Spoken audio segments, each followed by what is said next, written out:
ngolo na Yesu nanjela nalola koyembela ye ekomba esili nabikisami ngai nalingi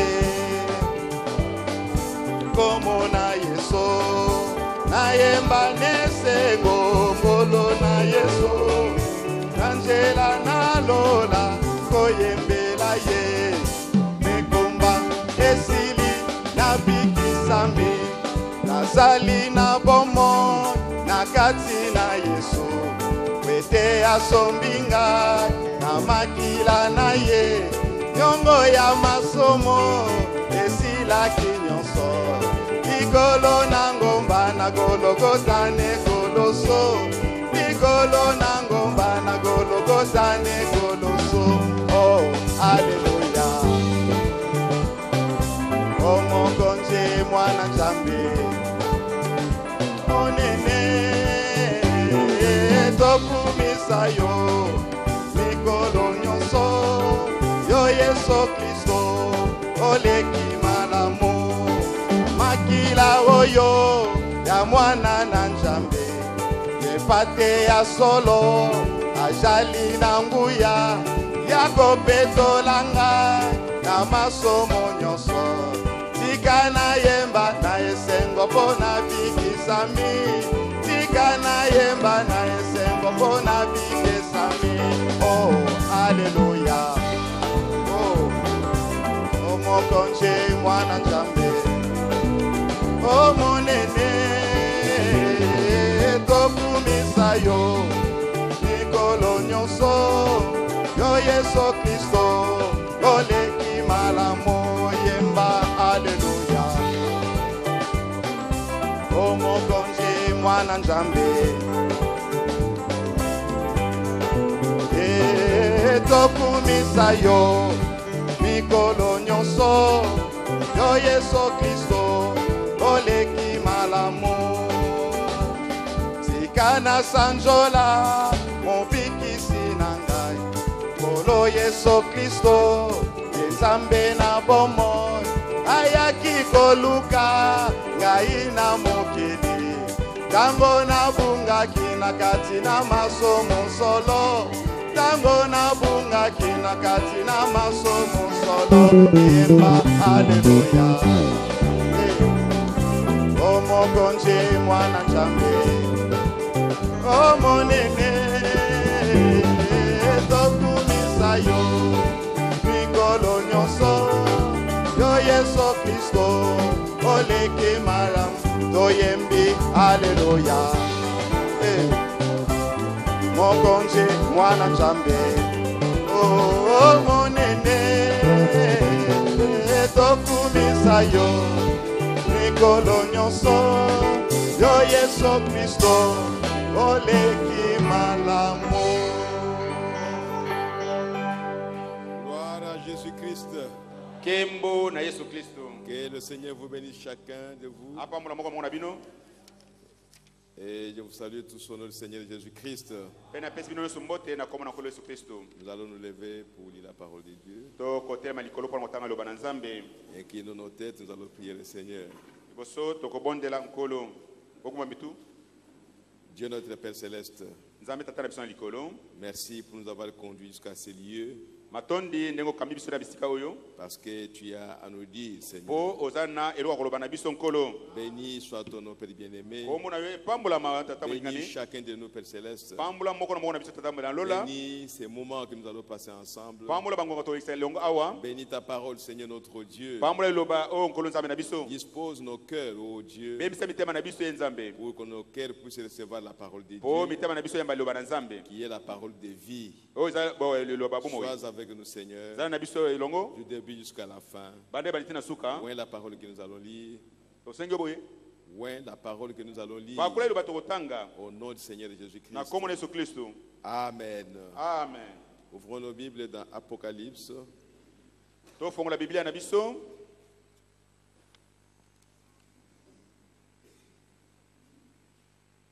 Dans Apocalypse.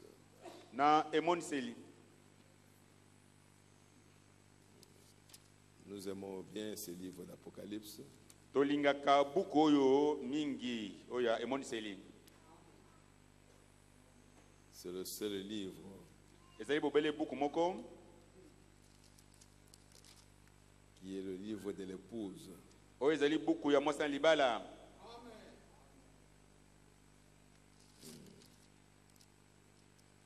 Nous ouvrons dans Apocalypse chapitre 6. Emoniseli ya motoba.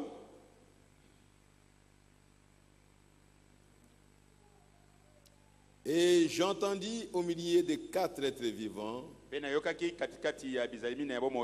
une voix qui disait: une mesure de blé pour un denier,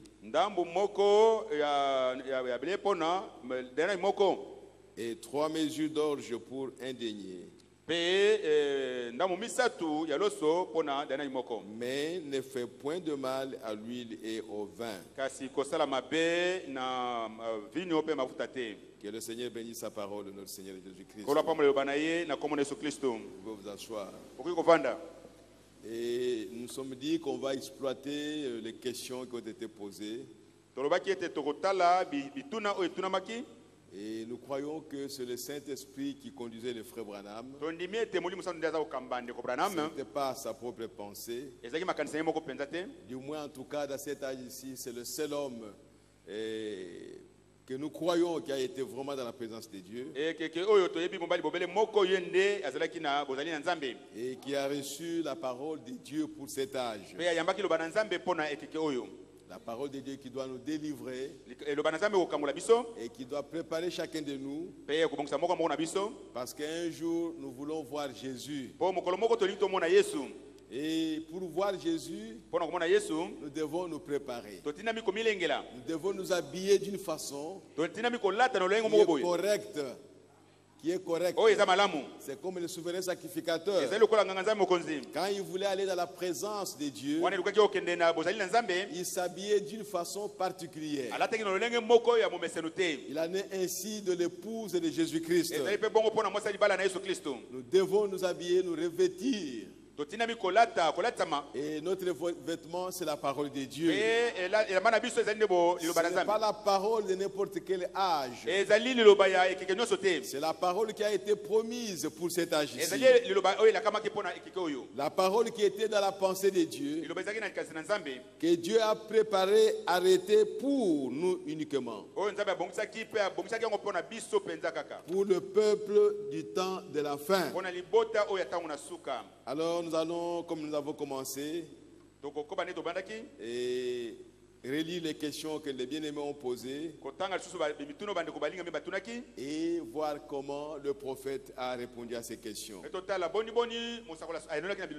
sûr, nous n'allons pas voir toutes les questions, mais nous verrons des questions qui sont vraiment nécessaires, parce qu'il y a d'autres questions. Bon, on a déjà exploité cette matière. On ne va pas aller reprendre encore des sauts. Mais là, on trouve qu'il y a eu des difficultés. Et que peut-être il y a d'autres personnes qui n'étaient pas là quand on prêchait sur les sceaux.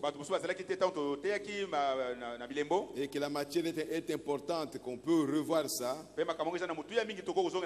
Nous allons lire les réponses que le prophète a données. Il y en a aussi qui étaient là pendant que le prophète prêchait, mais qui n'ont pas bien compris. Et ils ont posé des questions. Et le prophète a répondu. La parole de Dieu, ce n'est pas des leçons de classe. Parce que tout nous est révélé par le Saint-Esprit. C'est pourquoi le petit sujet de ce soir, pour soutenir les réponses à ces questions, je l'ai intitulé « Tout est fondé sur la révélation ». Tout est fondé sur la révélation. Tu ne peux pas connaître Dieu. Tu ne peux pas comprendre la parole de Dieu autrement. On ne peut pas t'enseigner la parole de Dieu comme la mathématique ou l'histoire, ou la biologie ou la chimie, pour t'expliquer et pour pouvoir comprendre. Non, la parole de Dieu nous est révélée par le Saint-Esprit. C'est pourquoi il est le seul enseignant, le meilleur enseignant. Quand lui t'enseigne, alors tu as la vie. Moi, je peux vous enseigner sans que vous ayez la vie. Vous aurez la connaissance intellectuelle. Et vous pouvez vous enorgueillir avec ça. Moi, je connais beaucoup de choses. Nous connaissons beaucoup de choses. Notre pasteur connaît beaucoup de choses. Mais ici, ce n'est pas ça. Celui qui connaît beaucoup de choses, c'est celui à qui le Saint-Esprit a révélé la parole. C'est ça la vraie connaissance. La connaissance qu'on reçoit par la révélation. Et quand Dieu lui-même vous parle, c'est ça la révélation. Dieu ne peut pas te parler et que tu sois dans la confusion. Moi, je peux vous mettre dans la confusion. Je peux vous parler et vous serez dans la confusion. Mais quand Dieu parle, c'est tellement clair. Parce qu'il est lui-même la lumière. Il est lui-même la perfection. Et il veut enseigner chaque personne. Donc tu ne peux rien recevoir de Dieu sans que cela te soit révélé. Ok. Alors il y a une question qui a été posée à Frère Branham. C'est pourquoi j'avais lu là où nous avons lu. On lui a posé la question. Peut-être que cette personne n'était pas là. Alors, le prophète a aussi répondu. Et nous allons lire la réponse. Je suis à la page 476. Page 476. Question 6. Dit, que veut dire ne fait point de mal à l'huile et au vin?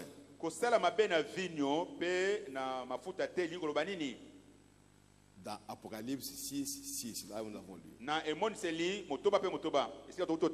Maintenant, lisons la réponse du prophète. Je suis au paragraphe 104.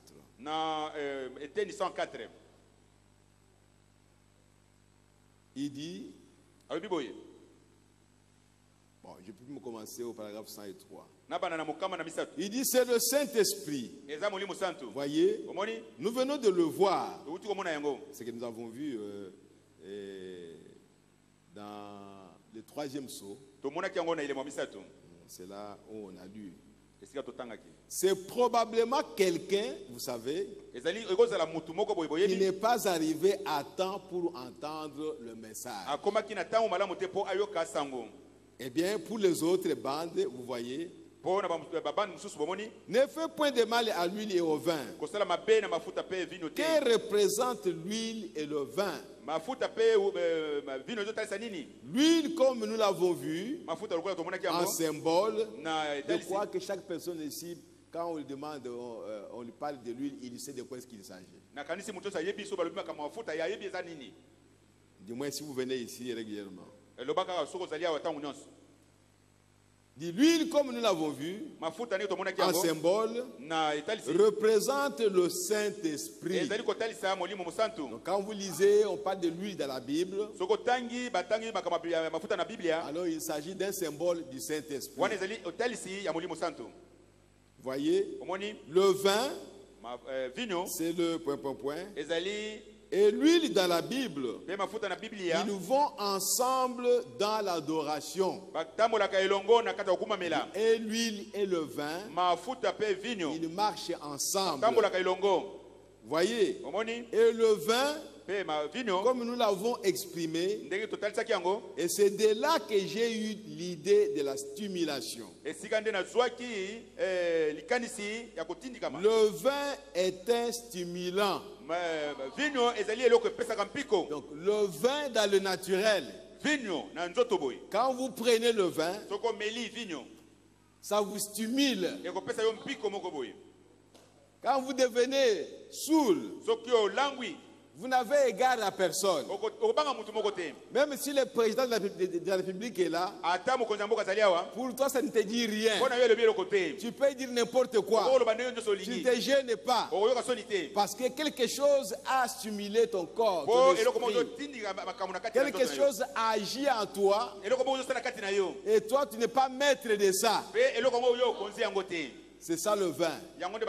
Et dans la parole de Dieu, comme nous allons le voir, le vin, c'est la révélation.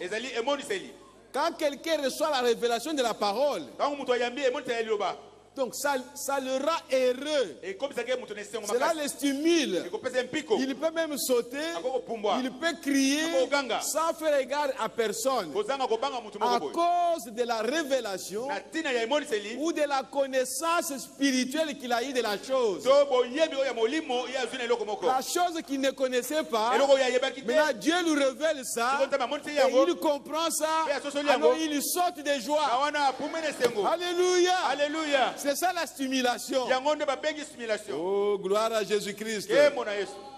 Et le vin, dans le naturel, c'est le type de la révélation.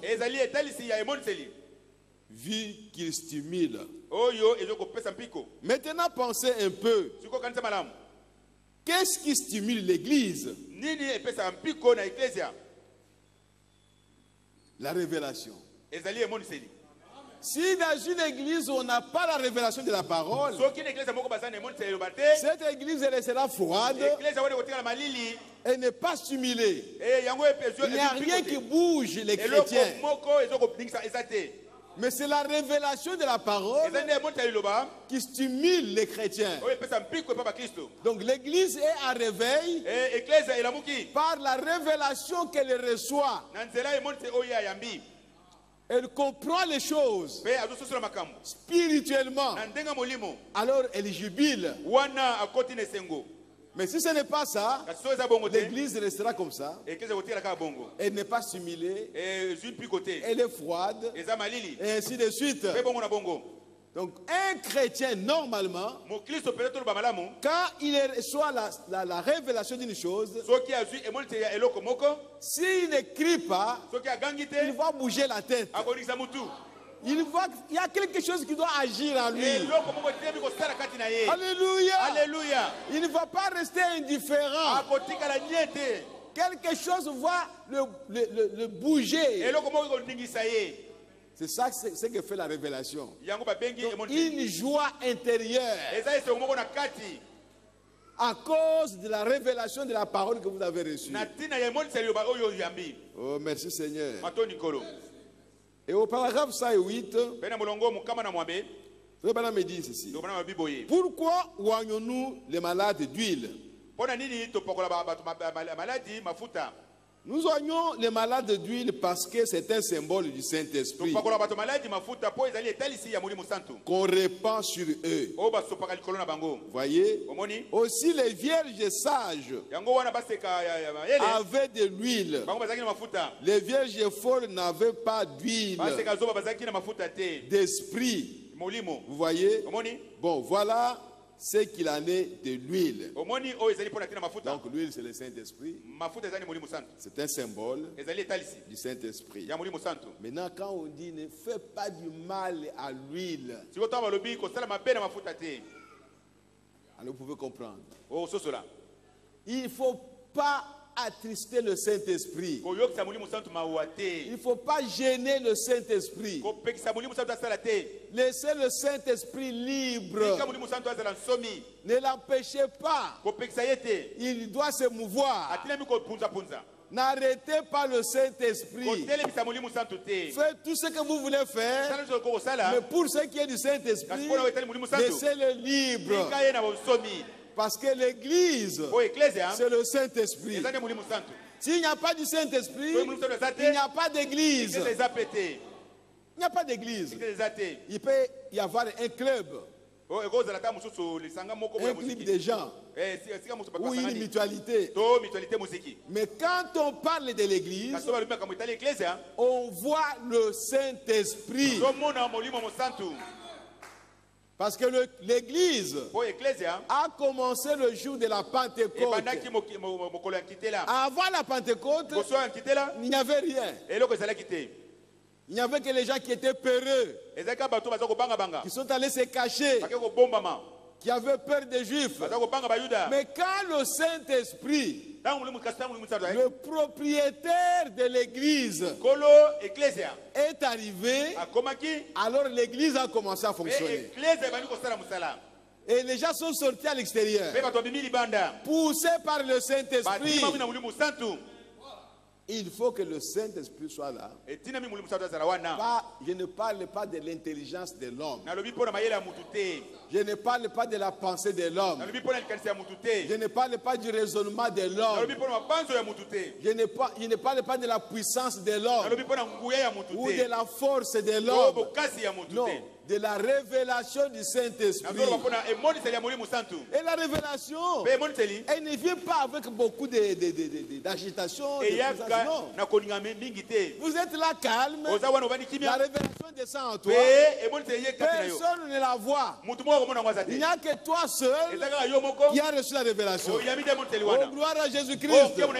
Quand Jésus a posé la question, qui dit-on que je suis? Moi, le Fils de l'homme. Et tout le monde était calme. Et à un moment donné, la révélation est descendue à Pierre. Pierre était là avec les autres, calme, il n'a pas fait ceci, il n'a pas crié, mais il a dit tout simplement qui est le Christ, le Fils du Dieu vivant. Et Jésus maintenant, il a dit à Simon Pierre, Pierre, ce n'est pas la chair ni le sang qui t'ont révélé ça. Frère Branham me dit, en d'autres termes, tu n'as pas appris cela à l'école, la chair ou le sang. Mais c'est mon Père qui est au ciel qui t'a révélé cela. Et moi je te dis que tu es Pierre, mais sur ce roc, le roc de la révélation, je bâtirai mon église. Oh, gloire à Jésus-Christ. Alléluia. Alléluia. L'église de Jésus-Christ est bâtie sur la révélation de ce que Jésus-Christ, dans son temps, aujourd'hui, qui est Jésus-Christ. Quand vous avez cette révélation, c'est là où l'église est bâtie. C'est pourquoi toutes les églises qui n'ont pas reçu la révélation de ce qu'est Jésus aujourd'hui, ce ne sont pas des églises. Voyez, frères et sœurs.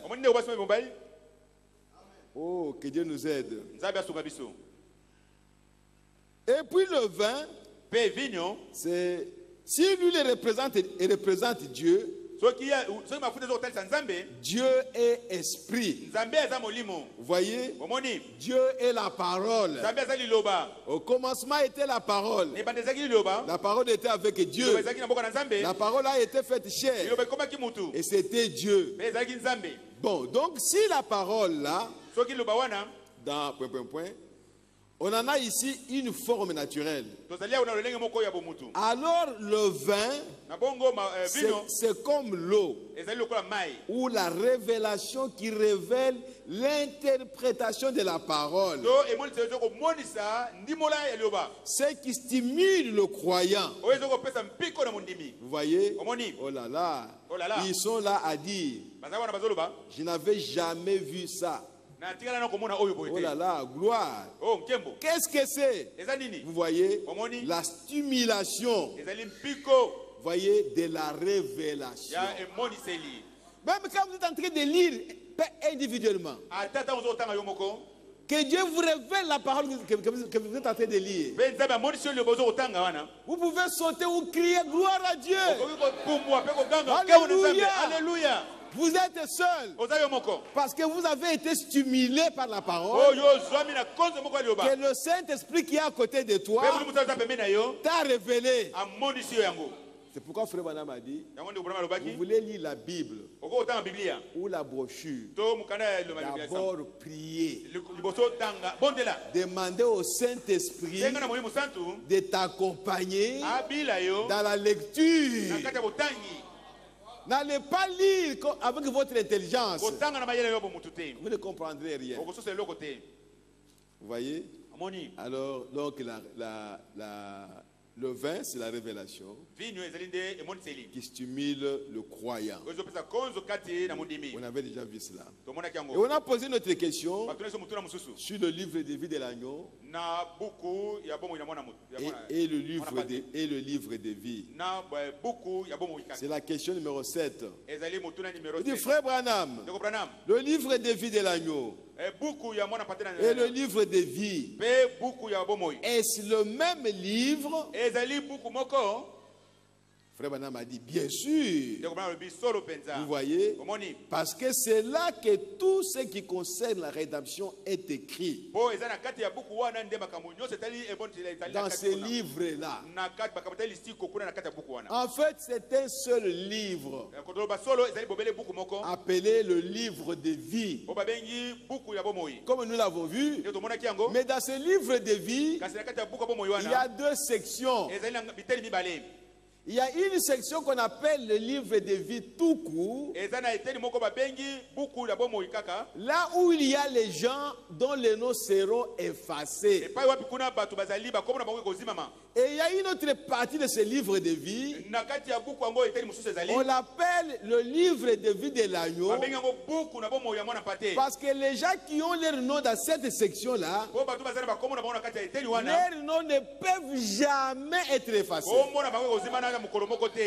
Même Dieu lui-même est impuissant. Le Dieu puissant est impuissant d'effacer le nom de ceux qui se trouvent là-bas. Oh, gloire à Jésus-Christ, notre Dieu. Donc, si Dieu vous donne la révélation que votre nom est dans le livre de vie de l'agneau, vous êtes quitte à tout moment. Tu es heureux à tout moment. Parce que tu sais, tu as l'assurance que même si Dieu fait n'importe quoi, même si Dieu dit qu'il n'y a qu'une personne à Kinshasa, cette personne-là c'est moi. Alléluia. Alléluia. Vous ne pouvez pas penser à quelqu'un d'autre. Pourquoi? Parce que vous en avez la révélation que votre nom est là. Il n'a pas à hésiter. Rien. Même si vous fermez les yeux, vous ne voyez rien, vous direz Amen, mon nom est là. Même si toute l'église vient pour te convaincre que ton nom n'est pas là, toi tu diras mon nom est là. Pourquoi? Parce que même si toute l'église devient froide, toi tu garderas ta lumière, tu garderas ta chaleur, parce que le salut est individuel. Oh, gloire à Jésus-Christ. Alléluia. Alléluia. Nous ne sommes pas au tas d'hésitation. C'est pourquoi je vous l'avais dit l'autre jour que je suis convaincu, ou je veux croire que je suis devant les gens qui ont pris conscience de ce qu'ils doivent être. Et ils poursuivent ça. Et rien d'autre. Alléluia. Alléluia. Que ce que vous devriez être, Dieu vous a révélé ce que vous devriez être. Et c'est ce que vous poursuivez. Vous ne poursuivez pas autre chose de devenir grand ou quoi que ce soit, ou connu du pasteur, ou je ne sais pas quoi. Non. Ou d'appartenir à une église. Rien du tout. Dieu vous a révélé que vous êtes sa fille, que votre nom est dans les livres de vie de l'agneau. Mais vous n'êtes pas encore ce que vous devriez être. Vous n'êtes pas encore dans votre position. Alors tout ce que vous faites, chaque jour ici, c'est chercher à découvrir votre position. Oh, gloire à Jésus-Christ. Alléluia. Alléluia. Ce n'est pas découvrir une église. Oh, moi j'appartiens à telle église. C'est bien, nous devons appartenir à des églises. C'est la parole de Dieu. Mais ce n'est pas ce que nous poursuivons. Je peux rester chez moi. Mais me préparer pour aller au ciel. On ne vous a pas dit qu'on va fermer ces églises. On ne vous a pas dit ça. Vous êtes avertis qu'un jour on va fermer ces églises. Mais bien aimés, cherchez à vous préparer. Être sûr de ce que vous êtes. Ne soyez pas hésitants encore jusqu'aujourd'hui. Jusqu'aujourd'hui. Non. Cherchez à être sûr que moi, j'irai. Alléluia. Alléluia. S'il y a les gens qui seront enlevés, je suis du nombre. Et frère madame me dit, ce n'est pas le fait de dire ça qui compte. On va voir comment vous vivez. Si cela justifie ce que vous dites. Oh frère, parce qu'il y a des gens qui parlent comme ça. Oh, moi aussi, j'irai dans l'enlèvement. Mais entre-temps, il vit une vie qui n'est pas. Il dit bien sûr. Vous voyez, parce que c'est là que tout ce qui concerne la rédemption est écrit dans ce livre. Vous voyez, leurs noms sont à l'intérieur. Vous dites, eh bien, notre nom a été mis dans le livre de vie de l'agneau. Frère Branham. Il y a été mis l'autre soir. Pas du tout. Pas du tout. Vous avez seulement appris qu'il y était l'autre soir. Vous voyez? Parce que leurs noms ont été écrits avant la fondation du monde. Vous voyez? C'est tout cela. C'est le même livre, vous voyez. Donc le livre de vie et le livre de vie de l'agneau, c'est le même livre. Tout ce que vous faites, tu ne peux pas parler en langue si ton nom n'est pas dans le livre de vie.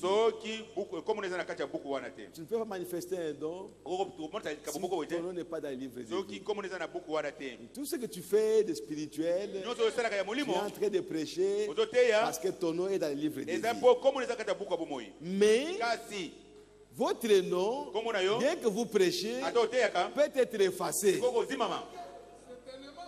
Comme il peut être effacé, donc il n'est pas dans le livre de vie de l'agneau. Vous voyez ça?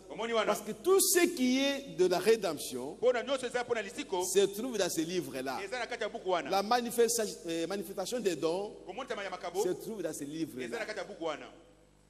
Donc tu peux manifester un don et voir ton nom effacé un jour.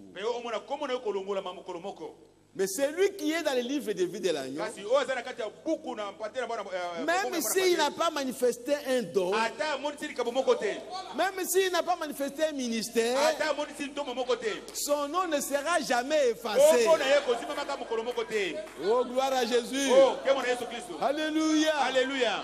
Parce que son nom a été prédestiné à vivre éternellement avec Dieu. Oh, merci Seigneur. Que Dieu vous bénisse. Et la dernière question que nous allons exploiter aujourd'hui, ils ont posé la question à Frère Branham au sujet des Juifs. Vous savez que nous sommes dans le 6e sceau.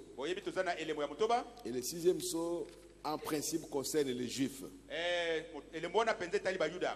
Parce que c'est à cause d'eux que la trompette va sonner. Et que Dieu va envoyer les prophètes pour les faire sortir.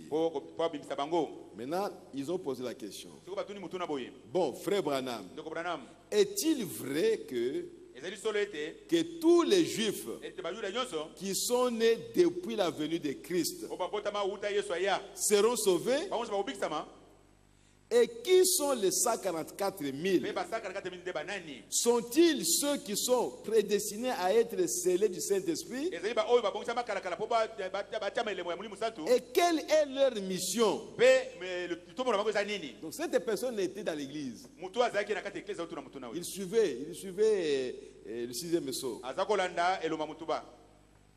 Frère Branham me dit maintenant comme réponse, il dit, il y a à peu près 3 questions dans une. Mais voici la première. Est-il vrai que tous les Juifs qui sont nés, qui sont venus au monde depuis Christ seront sauvés? Frère Branham me dit non. Personne ne sera sauvé sauf ceux dont le nom a été mis dans le livre de vie de l'agneau avant la fondation du monde, qu'ils soient juifs ou des nations. Voyez, c'est tout. Le problème du salut, ce n'est pas un problème qui commence aujourd'hui. Non. Ou qui doit commencer à cette réunion dans ce service ici. C'est un problème qui vient de loin. Si tu n'as pas été sauvé avant la fondation du monde, tu ne seras jamais sauvé. Parce que la Bible dit que l'agneau a été immolé avant la fondation du monde. L'agneau a été immolé à cause des noms qui étaient dans le livre de vie de l'agneau.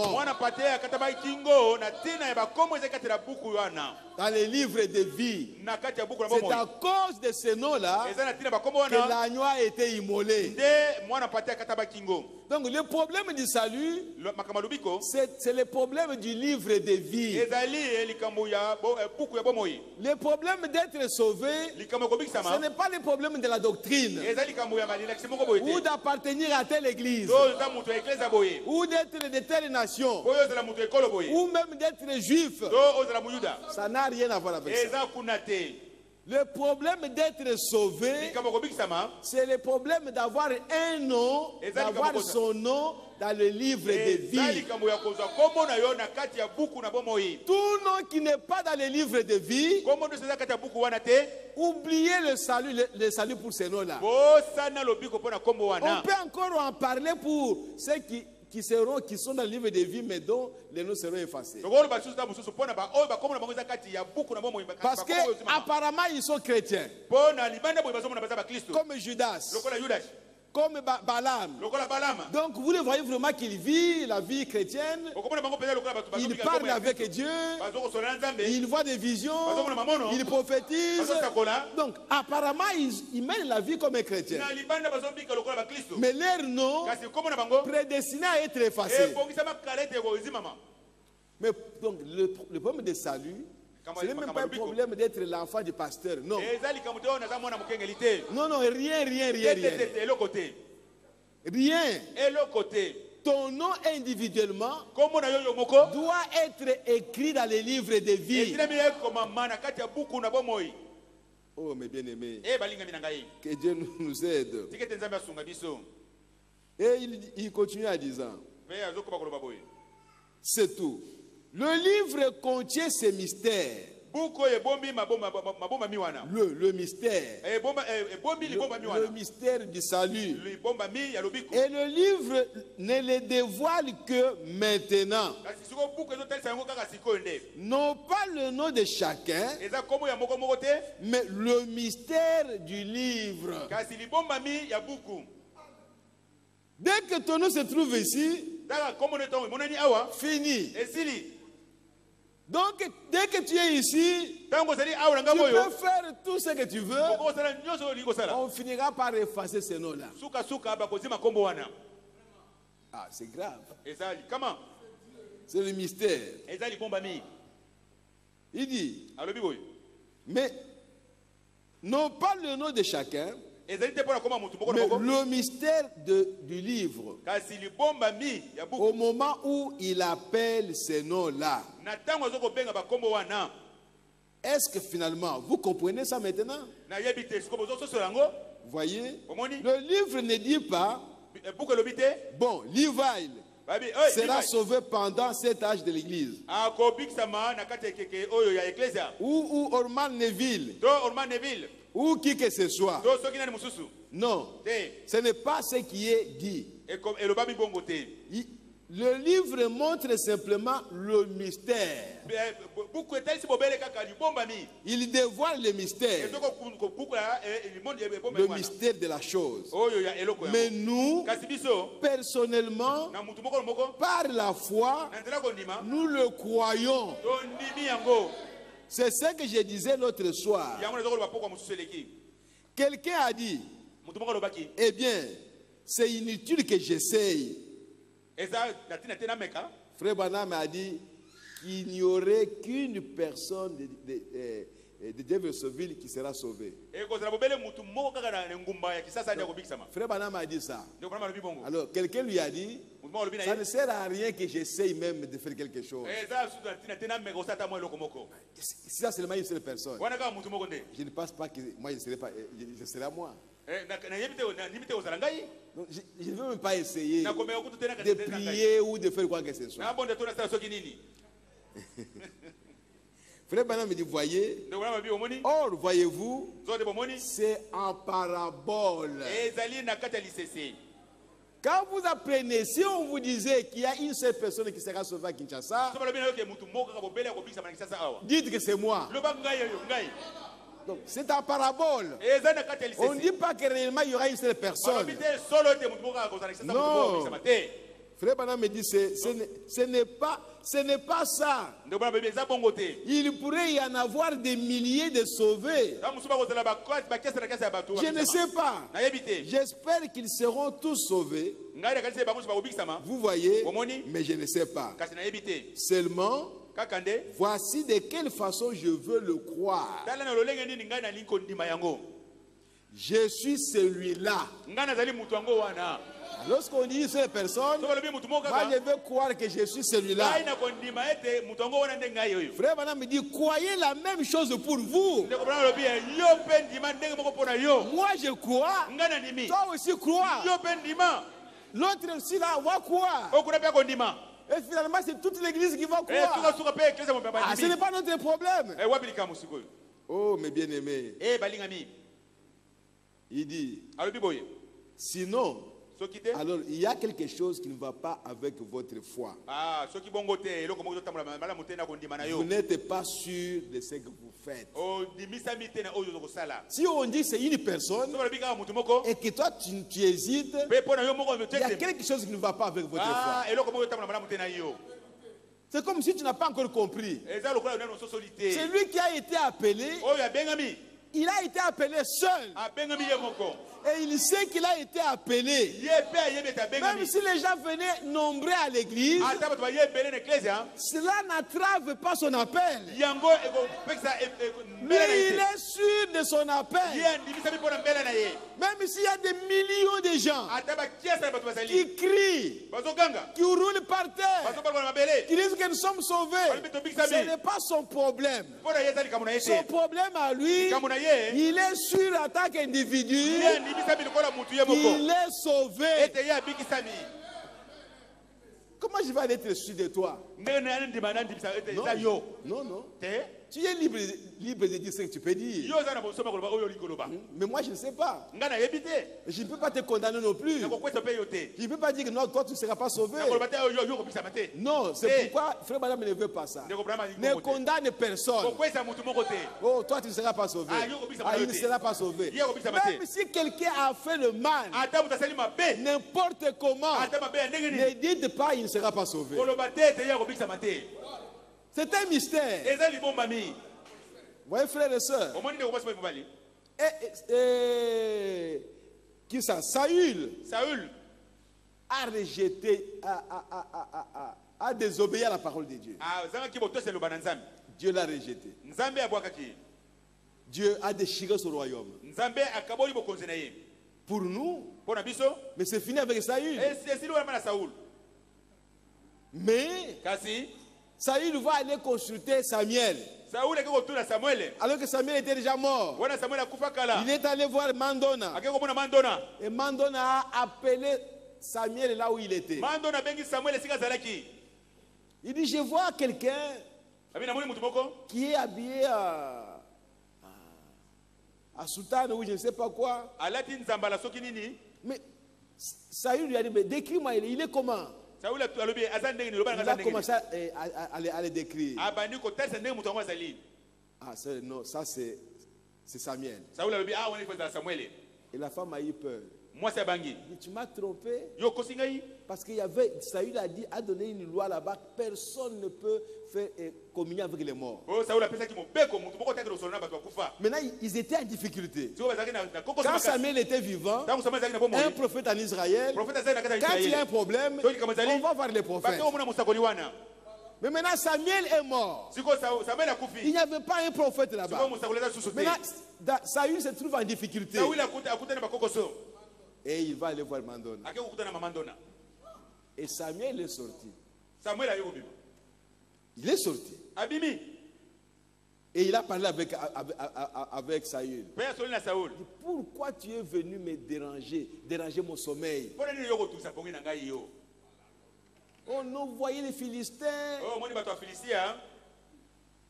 Il dit, toi, demain, tu seras avec moi là où je suis. Samuel a prophétisé alors qu'il était déjà mort. Donc il était toujours prophète. Même dans le séjour des morts, il était toujours prophète. Donc là où il était, c'est dans les cachots où on mettait les saints, ceux qui ont défendu la cause de Dieu. Et Samuel a dit à Saül, demain soir, tu seras avec moi ici. C'est ce que frère madame me dit. Saül était sauvé. Parce qu'il est allé là où Samuel est parti. Mais ici, à cause de la désobéissance, du péché qu'il a commis, Dieu l'a condamné. Et il a arraché son royaume. Il a donné son royaume à quelqu'un d'autre. Il a donné à David. Mais Saül a vécu comme roi. Bien que pour Dieu, il était déjà rejeté. Mais il était toujours roi d'Israël. Un mystère. David, qui avait l'onction du roi, sur lequel Samuel est allé verser de l'huile. Saül l'a engagé à son service. Saül rejeté. David avec l'onction sur lui. Il était au service de Saül. Jusqu'à ce qu'il a épousé la fille de Saül. Vous connaissez ce que Saül a demandé comme d'autres. Mais il était à son service. Et il y avait un mauvais esprit qui venait sur Saül. Alors, David, il pouvait chanter. Et quand il chantait, alors le mauvais esprit partait. Donc, quand ce mauvais esprit vient, Saül appelle David. Mais Saül savait que David a l'onction du roi. Qu'un jour, il va m'arracher le royaume. Il a commencé à chercher à le tuer. Mais David s'attendait très bien avec Jonathan, qui était le fils de Saül. Quand son père faisait le complot pour tuer David, Jonathan a appelé David quelque part. Aujourd'hui, ne dort pas dans la maison. Mon père a déjà préparé un complot. Il va et c'est comme ça que David a fui. Donc c'est pour vous dire que le problème du salut, ce n'est pas ton problème.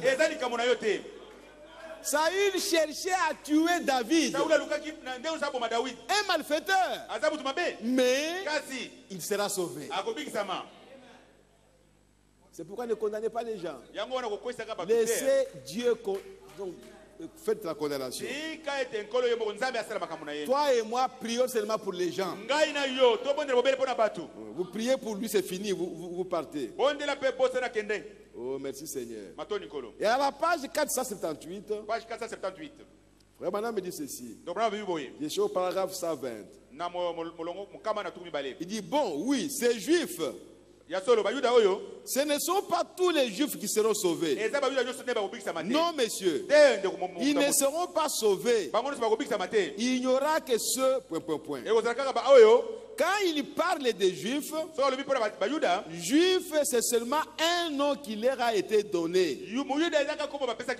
Après qu'ils sont partis, je crois que c'est Nebuchadnezzar là-bas qui a commencé le premier à les appeler juifs à cause de la tribu de Juda qui avait été emporté là-bas. Et ils ont été appelés du nom des Juifs. Donc parce qu'ils étaient venus de la Judée. Et on leur a donné le nom des Juifs. Mais maintenant, pour ce qui est d'Israël, c'est différent. Israël et Juif, c'est tout à fait différent. Tous les Juifs ne sont pas israélites. Vous voyez? Non. Ils ne sont que juifs. Mais d'autre part, Israël, Paul n'a jamais dit que tous les juifs seraient sauvés. Il a dit tout Israël sera sauvé. Dans Romains chapitre 11, verset 25, il dit, quand toute la totalité des païens entrera, alors Dieu se tournera vers Israël et tout Israël sera sauvé. Oh, mes bien-aimés, que Dieu nous aide. Pourquoi? Le nom d'Israël, c'est le nom pour la rédemption. Depuis le début. Voyez? Et tout Israël sera sauvé. Mais ce n'est pas tout le judaïsme qui sera sauvé. Non.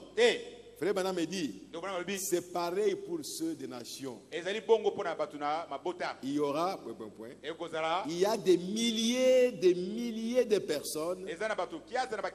Oui.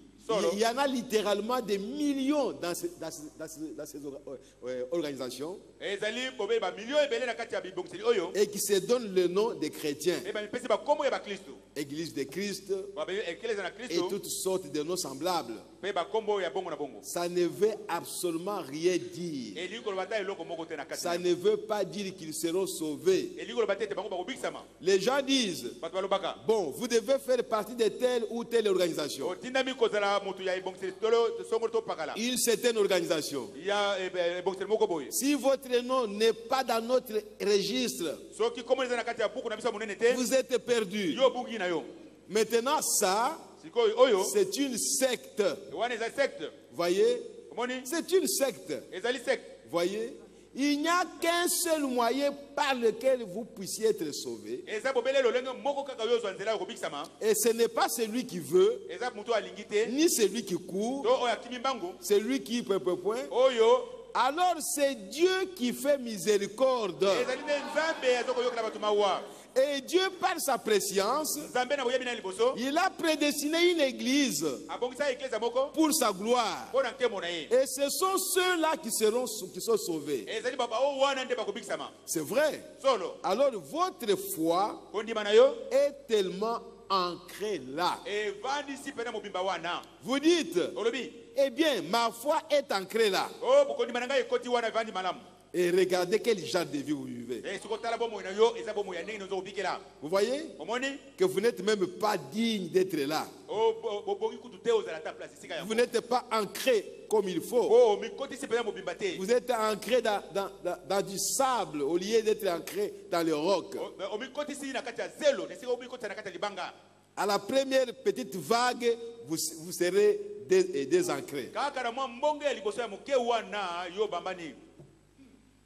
Que la parole soit révélée dans quelque chose. Ce n'est pas ce que mon église enseigne. Ça montre tout de suite que vous n'étiez pas du tout ancré dans le roc. Vous l'étiez dans le sable.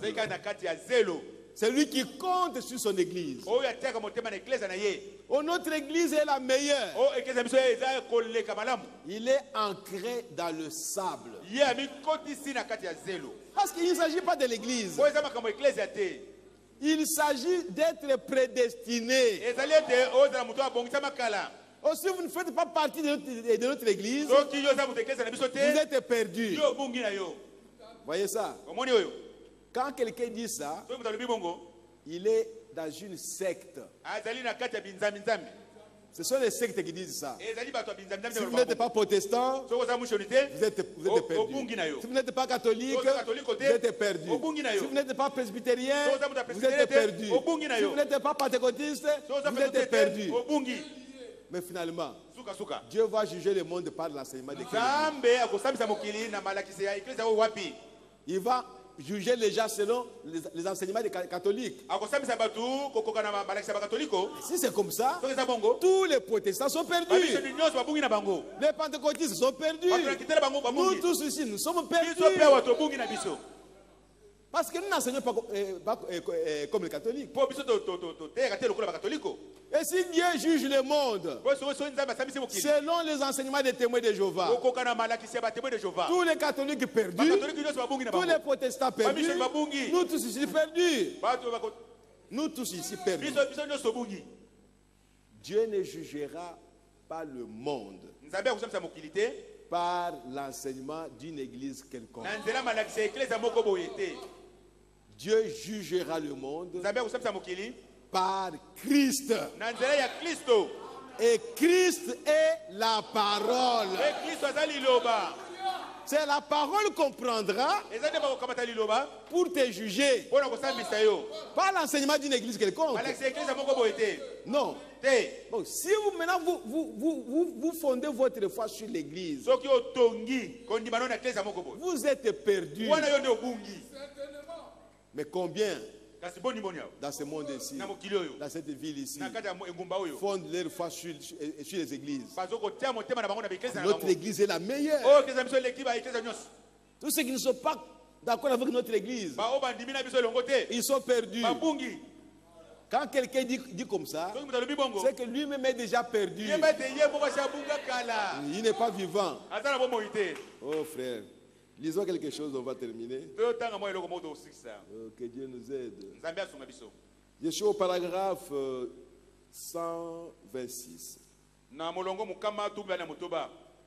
Et les 144 000 sont-ils ceux qui sont prédestinés? Oui, monsieur. C'est Israël. Israël spirituel.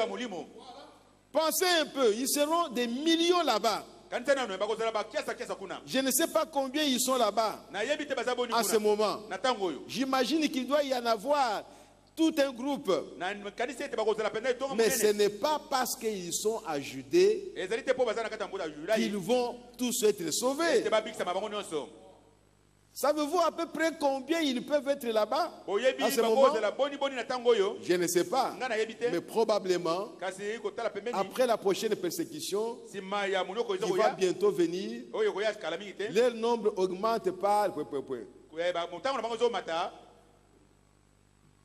C'est simplement l'ancienne. Oh, ça m'échappe à ce moment. Bon, nous continuons un peu plus loin. Paragraphe 127. Oh, c'est merveilleux. C'est ce que nous avons lu. 129. Il dit, oui, monsieur, c'est tout à fait exact. Les 144 000. On a posé la question. Ce sont ceux qui sont prédestinés à être scellés du Saint-Esprit. Nous avons vu cela. Les 144 000 qui recevront l'enseignement de 2 prophètes. Ce sera le même évangile que notre évangile. On va leur prêcher. Repentez-vous. Soyez baptisés au nom du Seigneur Jésus-Christ. Et vous recevrez le don du Saint-Esprit. Donc en Israël, comme nous l'avons vu, il y a le premier groupe qui a reçu le Saint-Esprit. Les apôtres. Ceux-là, ils font partie de l'épouse. Ils sont ensemble avec nous. Mais ils ne sont pas des nations. Mais ils sont de l'épouse. Pourquoi? Parce que l'épouse, selon les Écritures, sera formée des gens de toutes les nations, de toutes les tribus. C'est que la nation juive doit aussi se trouver parmi l'épouse. Vous voyez, frère? Mais il y a un autre groupe, c'est ce que nous avons vu, le groupe qui a été tué à cause des témoignages de la parole de Dieu. Ce sont ces gens-là dont les âmes étaient sous l'autel et ne recevront pas le Saint-Esprit. Comme les vierges folles n'ont pas reçu le Saint-Esprit. Mais les vierges folles et ces gens-là qui sont, dont les âmes sont sous l'autel, auront la vie éternelle au jugement dernier.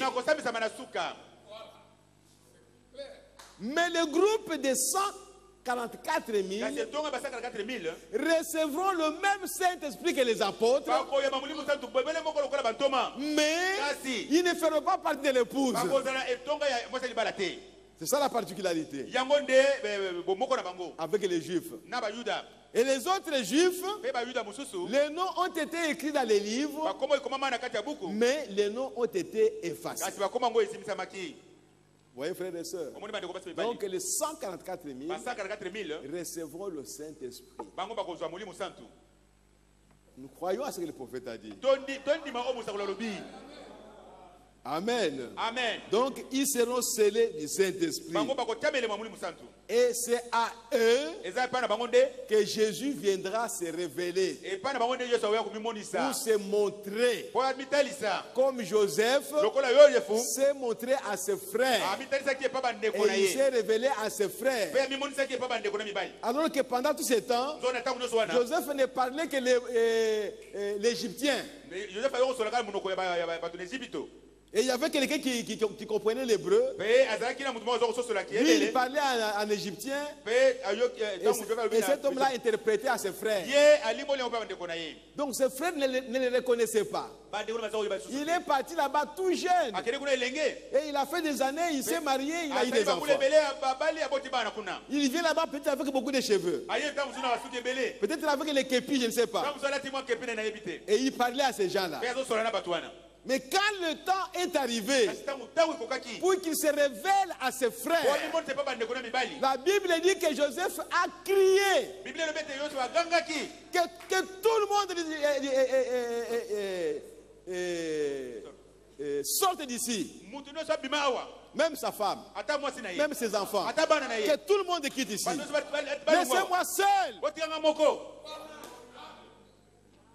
Ces gens-là ont dit, mais maintenant, comme il est resté seul maintenant, c'est fini. Et Joseph a dit, peut-être il a enlevé les képis. C'est moi, votre frère Joseph. Tout le monde est tombé là-bas. Ah, ça n'est fini de nous. Ça n'est fini de nous. Mes frères, il a dit, ne tremblez pas. Ne craignez pas. N'ayez pas peur. C'est pour vous sauver la vie que Dieu m'a envoyé ici. Alléluia. C'est pourquoi il est écrit que toutes choses concourent au bien de ceux qui aiment Dieu. Les enfants d'Israël, ils ont comploté contre leurs frères et ils l'ont vendu. Pour eux, il est allé mourir. Mais pour Dieu, c'est pour leur bien. Alléluia. Alléluia. Il les a dévancés pour préparer le terrain pour qu'ils viennent vivre. Et Joseph a dit, ne craignez pas, je suis votre frère. Est-ce que mon père vit encore? Il dit oui, il vit. Il dit ne craignez pas, je suis votre frère. Maintenant, il a commencé à parler en hébreu. C'est ce que Jésus va faire. Il viendra se révéler aux Juifs. Aux 144 000. Mais pendant ce temps-là, l'épouse des nations, elle sera dans le palais. Alléluia. Alléluia. Jésus sortira seul pour venir se révéler à ses frères. Que c'est moi, Jésus, c'est moi votre frère que vous avez crucifié. C'est moi le Messie. Et ils vont pleurer. La Bible dit il y aura un deuil en Israël. Un deuil formidable. Mais c'est pour leur salut qu'il a été crucifié. Il devait avoir une épouse des nations. Oh frères et sœurs. Et quand maintenant les gens des nations vont refuser la parole, ça donnera maintenant l'occasion à Jésus de revenir à ses frères. Et on va enlever, couper la branche de l'olivier des nations. Et on va prendre maintenant les Juifs et les placer à leur place. Les 144 000. Et ce sera la fin. Ce sera maintenant le millénium qui va commencer. Et nous allons entrer dans le millénium. Oh mes bien-aimés. Quel jour glorieux que nous attendons. Les gens sont en train de se moquer de nous. Mais le jour vient où ils vont crier, ils vont pleurer, ils vont jeter l'argent, ils vont fuir leur maison. Alléluia. Alléluia. Ils chercheront à se cacher quelque part. Mais il n'y aura pas d'endroit où ils peuvent se cacher. D'autres chercheront à se jeter dans la mer. Mais la mer va refuser. Oh frères et sœurs, préparez-vous. Le Seigneur Jésus revient bientôt. Ne restez pas sur la terre. C'est un mauvais temps. Un temps très mauvais. Tu ne sauras pas supporter ça. Et surtout pour toi qui a écouté ça. Celui qui est là-bas quelque part, qui n'a pas été averti, ce ne sera pas tellement grave. Mais toi qui sais ce qui sera, ce qui viendra. S'il t'arrive que tu restes, mais tu vas mourir même avant le temps. Mais tu ne mourras pas. Tu chercheras à mourir. Tu peux aller dans votre congélateur. La nourriture est là. Tu ne peux pas manger. Tu sais que l'enlèvement est déjà lié. Mais tu vas devenir fou. Tu sais vraiment que l'enlèvement est lié, moi je suis resté. Ah, frère, comment vous serez? Et les gens qui vous connaissent, ils viendront. Ils viendront vers toi, chez toi. Oh. Tu es resté? Ce sera terrible. Faites tout, frère. Ma soeur, faites tout pour partir. Pour être enlevé. Dieu vous offre cette opportunité. Vivez la parole de Dieu. Croyez à la parole de Dieu. Aimez la parole. Soyez ancrés dans la parole. La parole est prêchée. C'est pour toi. Prends la parole. Mange la parole. Et vous serez sûr que ce jour-là, vous ne serez pas déçus. Que le Seigneur vous bénisse et richement. Oh, gloire à Jésus-Christ notre Dieu. Lèvons-nous, nous allons prier le Seigneur. Oh, gloire à Jésus-Christ. Alléluia. Merci Seigneur Jésus. Merci Père.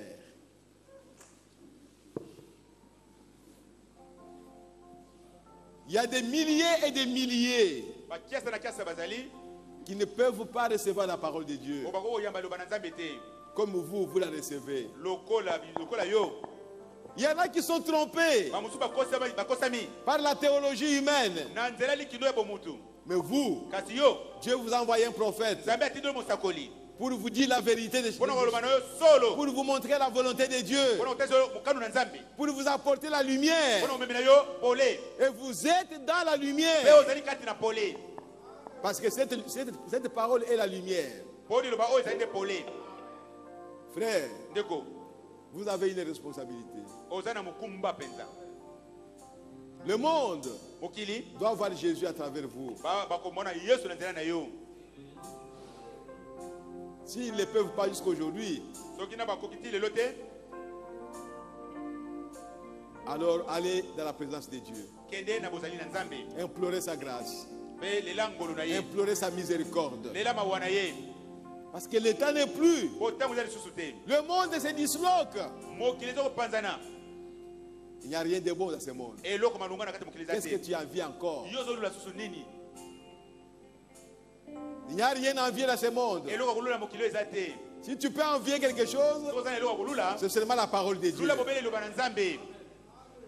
Que tu deviennes la parole. C'est la chose que tu peux envier. Devenir la parole. Aspirer à ça. Pas à autre chose qui va périr. Oh mes bien-aimés, inclinons nos têtes.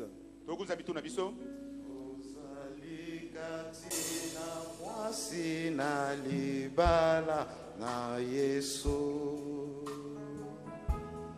ekozala pona yo esengoto mokolo ya somo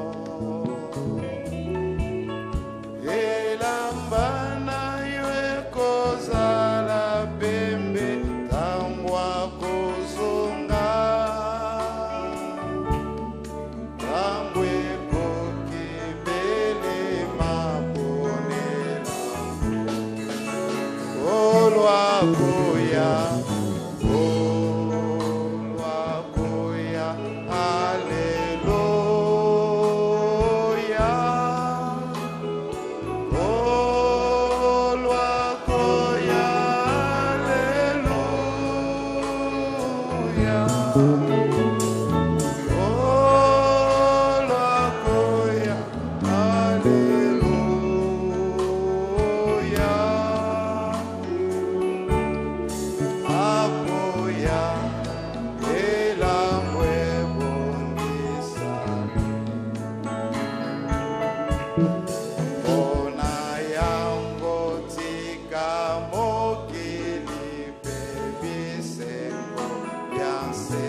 allons prier le Seigneur.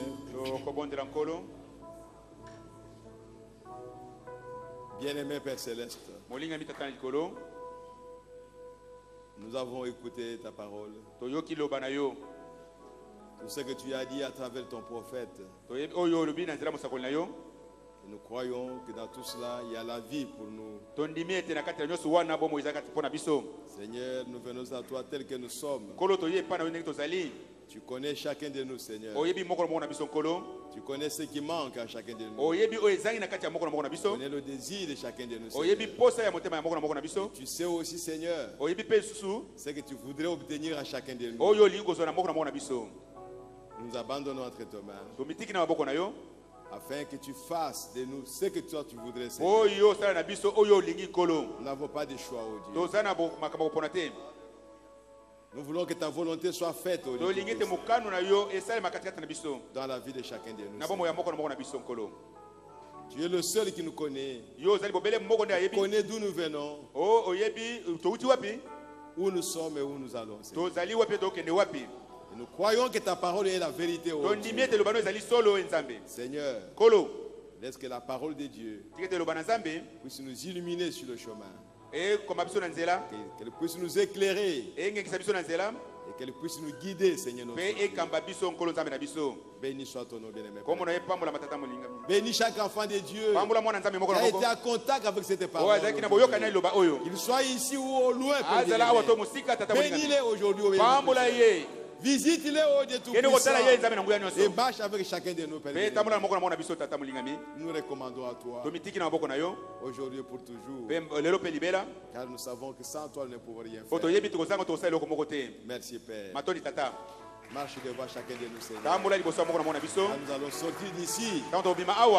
Marche avec nous, Seigneur, jusqu'à ce que chacun arrive dans sa maison. Oh Père bien-aimé, S'il y a des malades au milieu de nous, oh Dieu, tu es celui qui guérit toutes nos maladies. Guéris-les, oh Dieu Tout-Puissant, afin qu'ils ne sortent pas d'ici avec des maladies, mais qu'ils soient guéris au nom de Jésus-Christ. Oh, parce qu'il est écrit que par tes maîtrissures, nous sommes guéris de toutes nos maladies. Oh, gloire à Jésus-Christ. Père, accorde à chacun une bonne santé, Seigneur. Oh, gloire à Jésus-Christ. Alléluia. Alléluia. Merci, Père. Sois béni, sois loué à jamais. Nous attendons à toi, Père. Oh Dieu Tout-Puissant, il y a des paniers qui vont circuler pour recueillir les offrandes. Sanctifie ces paniers, Seigneur. Et bénis chaque enfant de Dieu. Il mettra quelque chose. Seigneur, nous nous recommandons à toi aujourd'hui et pour toujours, au nom de ton Fils, le Seigneur Jésus-Christ. Amen. Amen. Amen. Amen. Amen. Amen. Gloire à Jésus-Christ notre Dieu. Que le Seigneur vous bénisse encore une fois. Saluez votre frère. Saluez votre soeur.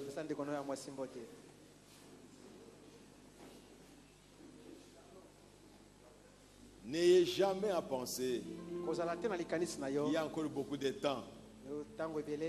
Il y a encore beaucoup de temps. Non, non, il n'y a pas beaucoup de temps. Préparez-vous. Ne soyez pas distraits.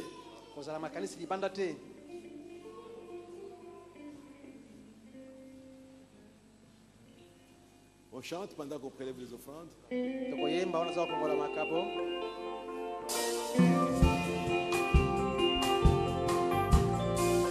Je sais ce qu'elles sont. Numéro 108.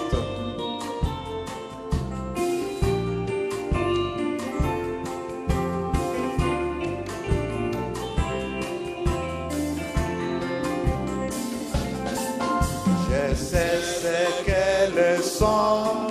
Je sais ce qu'elles sont pour moi. Lorsque je t'ai perdu à la croix il mourit. Je sais ce qu'elles sont pour moi. Oh, lorsque je t'ai à la croix il mourit. Je sais ce qu'elles sont pour moi. Et son sang est la vie, et son sang est la vie pour moi. Tous mes péchés lavés, les saluts est acquis. Et son sang est la vie pour moi. Oh, tous mes péchés lavés, les saluts est acquis. Et son sang est la vie pour moi. Si Christ n'était pas mort, si Christ n'était pas mort,